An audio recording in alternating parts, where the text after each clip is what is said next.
بسم اللہ الرحمن الرحیم، السلام علیکم۔ آج کا جو وی لاگ ہے وہ بیس کرتا ہے کچھ ایسی خبروں پہ جو بہت ہی امپورٹنٹ ہیں۔ جیسے نمبر 1 بات یہ ہے کہ جیسن گلیسپی نے پی سی بی پر ادائیگی نہ کرنے کا الزام لگایا ہے۔ حقیقت کیا ہے آپ کو ایک میں یہ بتاؤں گا۔ اور شیر افضل مروت نے معید پیر زادہ کو جناب آڑے ہاتھوں لیا ہے، لیکن کیا حد پار ہو گئی ہے یا نہیں؟ ایک اور بات، اسرائیلی فوج نے اپنے ہی افسران کے خلاف کوئی احتساب کی بات کی ہے۔ کیا یہ اصل حقیقت ہے؟ کوئی احتساب ہے تو کس بات پہ بات ہو رہی ہے کہ اور کیا یہ احتساب کریں گے اسرائیلی فوج اپنے ہی فوجیوں کا، یا یہ ایک دکھاوا ہے؟ وزیر داخلہ، وزیر خارجہ اسحاق ڈار اور نائب وزیر اعظم بھی ہیں اسحاق ڈار، وہ جناب اپنے ہم منصب افغانستان گئے تھے اور اپنے ہم منصب سے بھی وہاں ملے تھے۔ تو کیا، اور اس کے بعد انہوں نے آ کے کچھ دعوتیں دی ہیں افغانیوں کو۔ کیا افغانستان اور پاکستان کا نیا دور شروع ہونے والا ہے؟ یہ وہ باتیں ہیں جو آج کے وی لاگ میں نے کرنی ہے، تو اس لیے جناب تیار ہو جائیں، اور اگر آپ کو یہ خبریں اچھی لگ رہی ہیں تو پلیز اس کو سبسکرائب کریں۔ سب سے پہلے چلتے ہیں، وہ جو امپورٹنٹ بات ہے وہ یہ ہے کہ شیر افضل مروت جناب چڑھ گئے ہیں فوری طور پہ معید پیر زادہ کو۔ معید پیر زادہ نے پہلے کیا کہا یہ بھی میں آپ کو بتاتا ہوں، لیکن ابھی سب سے پہلے یہ بتانا ہے کہ شیر افضل مروت جن سے عمران خان ناراض ہیں اور جن کو عمران خان نے پارٹی سے نکالا ہوا ہے، پارٹی پی ٹی آئی کی کہنے، یعنی کہ جو ان کے حکمران تو اندر ہے مین، یعنی کہ عمران خان صاحب ان کے جو مرشد پاک ہیں وہ تو اندر ہیں، لیکن جو باہر پھر رہی ہے پی ٹی آئی، جو لیڈران ہیں، جو رہنما ہیں، ان جو عمران خان صاحب سے مل کے بھی آتے ہیں، انہوں نے باہر آ کے سندیشہ دیا تھا کہ شیر افضل مروت دا پارٹی کے نال کوئی تعلق کوئی نہیں۔ تو قومی اسمبلی کے ممبر بھی ہیں پی ٹی آئی کی طرف سے، تو انہوں نے آج کہا ہے کہ آپ تو مردہ باپ کے انگوٹھے لگواتے ہوئے پکڑے گئے تھے۔ شیر افضل مروت نے معید پیر زادہ جو کہ جناب باہر جا کے مصروف بیٹھے ہوئے ہیں، پاکستان چھوڑ کے چلے گئے تھے، تو ان کو آڑے ہاتھوں لیا ہے۔ بات یہ ہے کہ یہ شیر افضل مروت نے سینئر صحافی معید پیر زادہ کو آڑے ہاتھوں لیتے ہوئے کہا ہے کہ آپ تو مردہ باپ کے انگوٹھے لگواتے ہوئے پکڑے گئے تھے۔ یہ بھی ایکس پہ لڑائی ہوئی ہے آپس میں۔ معید پیر زادہ کے ویڈیو بیان کا ایک لنک شیئر کرتے ہوئے شیر افضل مروت نے کہا کہ بے شرموں کی فہرست بڑھنے سے مجھے کوئی فرق نہیں پڑتا۔ معید پیر زادہ آپ بھی آئیں اور ذلیل بگوڑوں کی صاحب میں شامل ہو جائیں، بے شرموں کی فہرست بڑھنے سے مجھے کوئی فرق نہیں پڑتا۔ ویسے کیا آپ وہ نہیں ہیں جو ایک مردہ باپ کے انگوٹھے کا نشان دباتے ہوئے کیمرے میں قید ہوئے بدقسمتی سے ہمارے تمام خود ساختہ P T I supporter, YouTuber, چور اور ٹھگ ہیں؟ یہ جناب شیر افضل مروت جناب گرج گئے ہیں، بلکہ برس پڑے ہیں، اور برسے بھی اپنی پارٹی، جس کو جو کہتے ہیں کہ میری پی ٹی آئی میری اپنی پارٹی ہے، اور میں عمران خان کا سپاہی ہوں، خان کا میں سپاہی ہوں، اور تب تک میں عمران خان کے ساتھ ہوں جب تک یہ بات کہ مجھے نکال دیا گیا ہے۔ عمران خان صاحب اپنے منہ نال نہیں مینوں دس دے نہیں کہندے۔ یہ بات شیر افضل مروت نے کی ہوئی ہے۔ اور آپ کو یہ میں بتاؤں کہ معید پیر زادہ کے حوالے سے ایک ویڈیو آئی تھی کہ وہ جب ان کے والد صاحب فوت ہوئے تھے تو اپنے والد صاحب فوت ہوئے کے انگوٹھے جائیداد کے کاغذوں میں لگا رہے تھے معید پیر زادہ صاحب۔ تو معید پیر زادہ صاحب کے بارے میں یہ بات کی ہے شیر افضل مروت نے۔ معید پیر زادہ نے پہلے معید پیر زادہ صاحب نے جناب شیر افضل مروت صاحب کو چھیڑا ہے، اور ویڈیو میں انہوں نے کہا تھا کہ شیر افضل مروت تو اسٹیبلشمنٹ کا مہرہ ہے، اور جب پی ٹی آئی کا کوئی لیڈر باہر نہیں نکل پا رہا تھا تو شیر افضل مروت ملک بھر میں جلسے کر رہے تھے۔ انہوں نے کہا کہ مجھے تو اسی وقت معلوم ہو گیا تھا کہ یہ کسی کے ایجنڈے پر کام کر رہے ہیں۔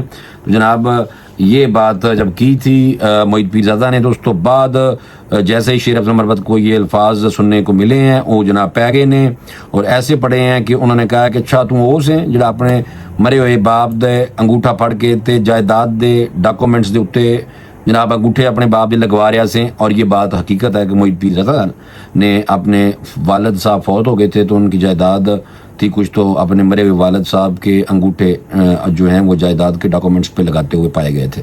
تو شیر افضل مروت نے یہ ان کو جناب یہ جواب دیا ہے، جب شیر افضل مروت نے یہ جواب دیا ہے جب معید پیر زادہ نے ان کے بارے میں اپنے وی لاگ میں اسٹیبلشمنٹ دا بندہ کہتا ہے۔ چلو جناب، گلیسپی جو آسٹریلین بہت اچھا بالر تھا، پاکستان کا کوچ تھا، اور جیسن گلیسپی نے پاکستانی کرکٹ بورڈ پر الزام لگایا ہے کہ انہوں نے میرے پیسے نہیں دیتے. حقیقت کیا ہے یہ میں ابھی کھولتا ہوں اسکرپٹ تو آپ کو بتاتا ہوں. جیسن گلیسپی کا پی سی بی پر واجبات کی عدم ادائیگی کا الزام ہے اور پاکستان کرکٹ بورڈ کا موقف بھی آ گیا. یہ دونوں چیزیں میں آپ کو بتانے لگا ہوں کہ قومی ٹیسٹ کرکٹ ٹیم کے سابق ہیڈ کوچ جیسن گلیسپی نے پی سی بی پر معاوضہ نہ ادا کرنے کا الزام عائد کیا ہے. اور ایک حالیہ انٹرویو میں سابق آسٹریلوی fast bowler Pakistan test cricket team کے ہیڈ کوچ جیسن گلیسپی نے کہا ہے کہ ان کے دل میں پاکستان کرکٹ کے لیے کوئی منفی جذبات نہیں ہیں. تاہم انہوں نے دعویٰ کیا کہ انہیں اب تک 9 ماہ کی کوچنگ کا معاوضہ نہیں دیا گیا.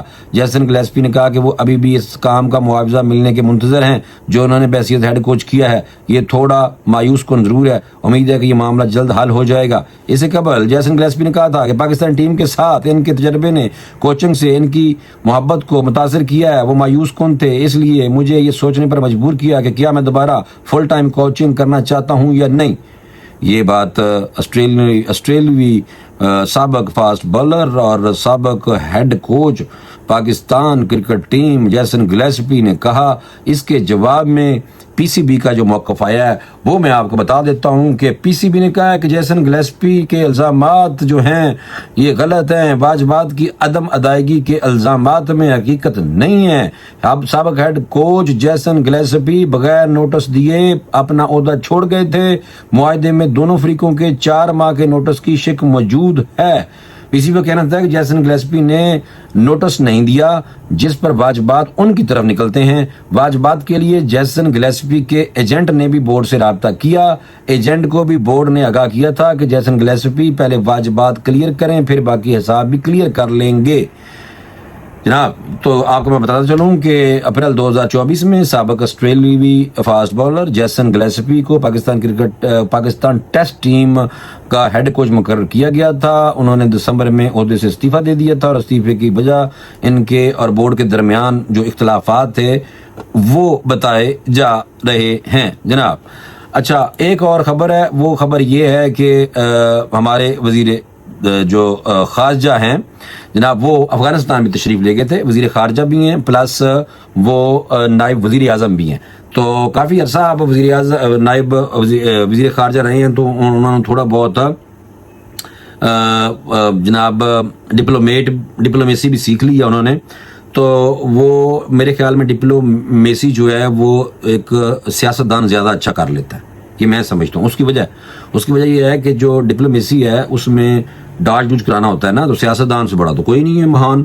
تو جو ڈپلومیٹس ہوتے ہیں وہ فوجیوں کی طرح کام کرتے ہیں, جرنیلوں کی طرح, یعنی سیدھی لائن, ذرا سخت ہوتے ہیں. تو جو فلیکسیبلٹی ہے میں سمجھتا ہوں کہ جو سیاستدان ہے وہ زیادہ بہتر کام کر سکتا ہے لو دو کی پالیسی. تو اس لیے جو سیاستدان اور پلس وزیر خارجہ یعنی کہ ڈپلومیٹ بھی, تو سیاستدان پلس ڈپلومیٹ اسحاق ڈار انہوں نے جناب جو بات کی ہے وہ یہ ہے کہ افغان ہم منصب سے انہوں نے پاکستان میں واپس آ کے افغانستان سے ان سے رابطہ کیا ہے.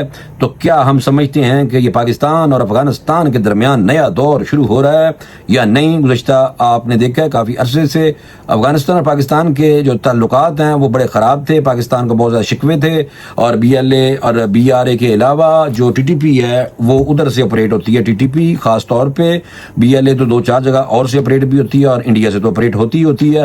تو بہرحال یعنی کہ انڈیا اس کے پیچھے تو ہے, راہ پیچھے ہے, امداد دیتی ہے اس کو.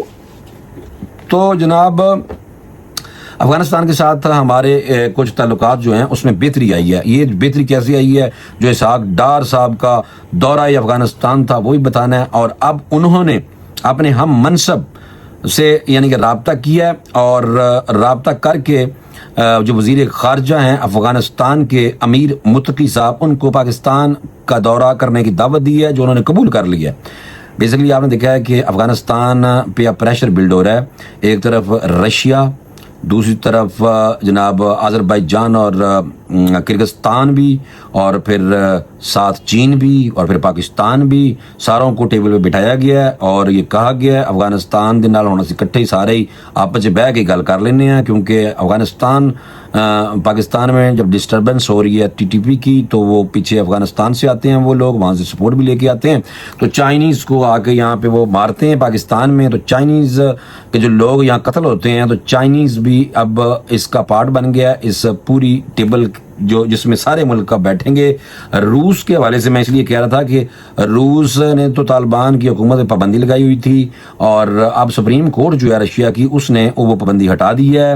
اب جناب وہ کالعدم نہیں ہے. اب یعنی کہ یہ جو جماعت ہے جو افغانستان میں افغان طالبان ہیں, اب ان کو بھی چاہیے, افغان طالبان کو بھی لالچ ہے کہ وہ کس طریقے سے ان کو تسلیم کر لیا جائے, ان کی حکومت کو تسلیم کر لیا جائے.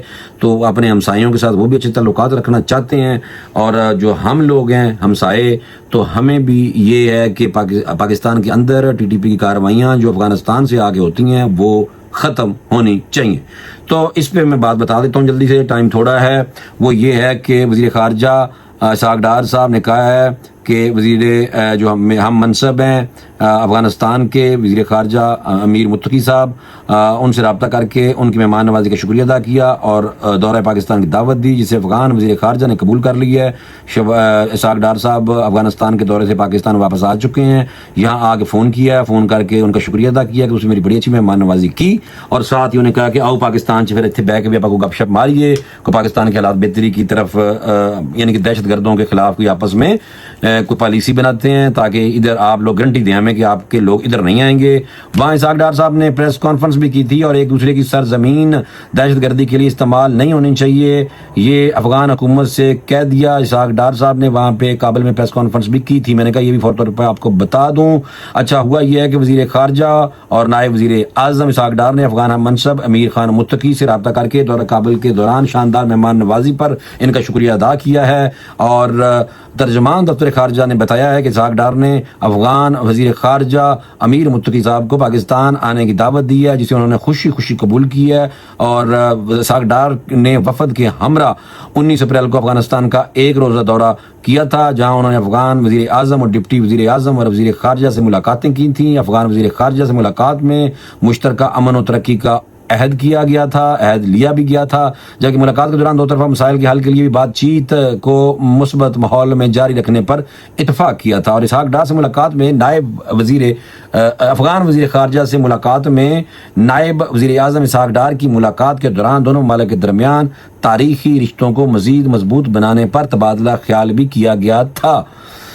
دوستو, دو طرفہ مسائل کے حل کے لیے بات چیت کو مثبت ماحول میں جاری رکھنے پر اتفاق کیا گیا تھا. اسحاق ڈار نے افغان عام منصب پر واضح کیا تھا کہ پاکستان اپنے برادر ملک افغانستان میں خوشحالی کا خواہاں ہے, یعنی کہ پاکستان چاہتا ہے کہ افغانستان میں خوشحالی ہو, امن ہو اور افغانستان پھلے پھولے.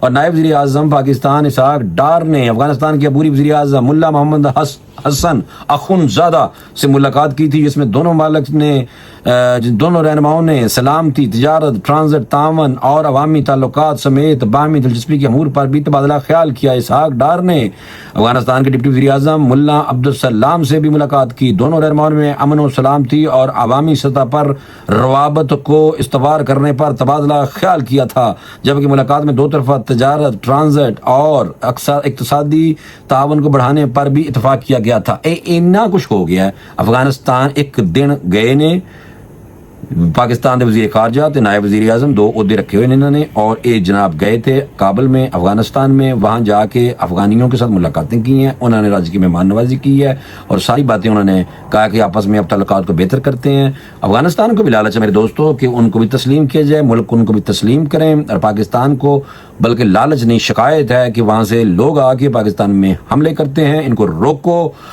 لیکن وہ جو قومی ترانے پہ نہ اٹھنا وہ اپنی جگہ پہ آپ کو پتہ ہے کہ افغانستان کے جو کونسلیٹ ہیں جناب کے پی کے پشاور میں, وہ ایک تقریب کے دوران پاکستانی قومی ترانے پہ نہیں اٹھے تھے, اور انہوں نے کہا تھا کہ ہم اس لیے نہیں اٹھ کے کھڑے ہوئے تعظیمن کے یہ میوزک تھا. تو پھر لوگوں نے بڑی مٹی پلیز کی تھی کہ ایڈ گوریاں دے گھر جا کے تسی انہاں دے قومی ترانیاں دے کیمے اٹھ کے کھڑے ہو جاتے ہیں, وہ تو انگلش میوزک ہوندا ہے. تو یہ ان کے اندر افغانیوں کے اندر یہ ابھی جو ہے کچھ تھوڑی بہت جو پاکستان کے بارے میں محبت ہے وہ کم ہے, لوگ شکوے شکایتیں کرتے ہوئے نظر آتے ہیں. تو ہم تو یہ چاہتے ہیں کہ ہم دونوں برادر ملک آپس میں محبت سے رہیں. ایک اور خبر تھی جو بہت بڑی تھی, جو آپ کو بتانی انتہائی ضروری تھی, کہ اسرائیلی فوج نے اپنے ہی افسران کے خلاف کارروائی شروع کی ہے. کیا یہ کوئی احتساب ہے یا صرف دکھاوا ہے؟ اس پہ بھی بات کرنی ہے اسی ویلاگ میں. تو میں چاہ رہا تھا فوری طور پہ آپ کو اسی اسکرپٹ پہ ایگزیکٹ خبر بتانی ہوتی ہے, غلط بات نہیں کرنی ہوتی, اسی لیے جو اسکرپٹ میں نے لکھا ہوتا ہے اس میں فوکس کرتا ہوں. اپنی طرف سے میں باتیں نہیں کرنا چاہ رہا. جو میں نے اسکرپٹ تمام اخبارات کی خبریں اور کچھ تجزیات خفیہ دیکھنے کے بعد تیار کیا ہوا ہے۔ تو جناب ہوا یہ ہے کہ اسرائیل نے غزہ میں 15 جو رضاکار تھے جو لوگوں کو شہادت کے ٹائم پہ اٹھاتے ہیں، کہیں آگ لگ جائے تو بجھاتے ہیں، وہ جو رضاکار ہیں ان کو شہید کر دیا تھا اسرائیلی فوج نے۔ اور ہوا یہ تھا کہ اسرائیلی فوج کا کہنا ہے کہ غزہ کے امدادی کارکنوں کی شہادت کی تحقیقات کے دوران پیشہ ورانہ غفلت ظاہر ہوئی ہے، لیکن واقعے کو چھپانے کی کوئی کوشش نہیں کی گئی، کہ جھوٹ۔ اس کی وجہ یہ ہے کہ انہوں نے جناب کیا یہ تھا کہ غزہ میں خدمت انجام دینے والے 15 امدادی کارکنوں کو 23 مارچ کو غزہ کے جنوبی شہر رفح کے قریب گولیاں مار کر شہید کر دیا گیا تھا، اور وہیں ایک قبر میں ان کو دفنا دیا گیا تھا، جہاں ایک ہفتے بعد ان کی لاشیں ملی تھیں، اور ان میں سے ایک جو شہید اہلکار تھا فلسطینی ہلال احمر کے یہ لوگ تھے جو ہلال احمر کے لیے کام کر رہے تھے، تو ان میں سے ایک شہید کے موبائل کے اندر ویڈیو مل گئی، اور جب وہ ویڈیو ملی تو اس ویڈیو میں یہ اسرائیلیوں کا پردہ چاک ہو گیا، فوجیوں کا، بدماشوں کا۔ اور اس کے بعد جب ویڈیو لیک ہوئی ہے تو اس کے بعد اسرائیل کی طرف سے یہ کہا جا رہا ہے کہ جناب ہم اپنے ایک کمانڈ آفیسر کی سرزنش کریں گے اور ایک ڈپٹی کمانڈر کو عہدے سے برطرف کریں گے۔ اسرائیلی فوج کو محسوس ہوا ہے کہ انہیں دشمن کی جانب سے ٹھوس خطرے کا سامنا ہے، اسی وجہ سے کارروائی عمل میں لائی گئی۔ اور دوسرا یہ کہ فوج کی جانب سے کہا گیا کہ ڈپٹی کمانڈر نے فوجیوں کو گاڑیوں سے نکلنے والے افراد پر گولی چلانے کا حکم دیا تھا، جبکہ بعد میں معلوم ہوا کہ وہ فائر ٹرک اور ایمبولینسز تھیں۔ اور یہ صورتحال ہے، اور ہلال احمر کے 15 جو جوان ہیں جو اہلکار تھے ان کو شہید کر دیا تھا یہ جو اسرائیلی فوج نے، اور ان کو ایک اجتماعی قبر میں دبا بھی دیا تھا، دفنا دیا تھا۔ پھر شکر ہے کہ ایک ہمارے بھائی اللہ تعالیٰ ان کو جوار رحمت میں جگہ دے، خیر شہید تو شہید ہے، اس کو قرآن بھی کہتا ہے کہ مردہ مت کو، شہید زندہ ہے۔ تو اس شہید کے موبائل کے اندر سے ویڈیو ملی، جس کے بعد اسرائیلی فوج کی یہ جو بدماشی تھی یہ آشکار ہوئی، جس پہ انہوں نے اس طرح کے بیان دیے ہیں کہ جی ہم اپنے لوگوں کا احتساب کریں گے اپنی فوج کا۔ تو اس سے اندازہ لگا لیں کہ جس فوج کو یہ نہ پتہ چلے کہ یہ رضاکار ہیں تو ان کو بھی شہید کر دے، تو ایسی فوج تو ڈپریشن کا شکار اور مریض ہو چکی ہے مجھے لگتا ہے۔ تو بھائی میرا آج کا جو ویلاگ ہے اس میں میرا کام تھا آپ کو ساری خبریں من و ان بتانا، اور میں اپنی طرف سے کوئی ایسی بات نہیں کرنی کہ اپنے والوں من گڑت خبراں میں چلا کے من گڑت تجزیہ کرنا شروع کر دوں، نہیں۔ تو اس لیے مجھے امید ہے کہ آپ کو یہ والا جو ویلاگ ہے ضرور پسند آیا ہوگا، اور اگر آپ کو پسند آیا تو لائک کریں، شیئر کریں، اور اس چینل کو سبسکرائب کریں، اور مجھے فوری طور پہ اجازت دیں، انشاءاللہ اگلی ویلاگ میں دوبارہ ملاقات کریں گے۔ اللہ حافظ۔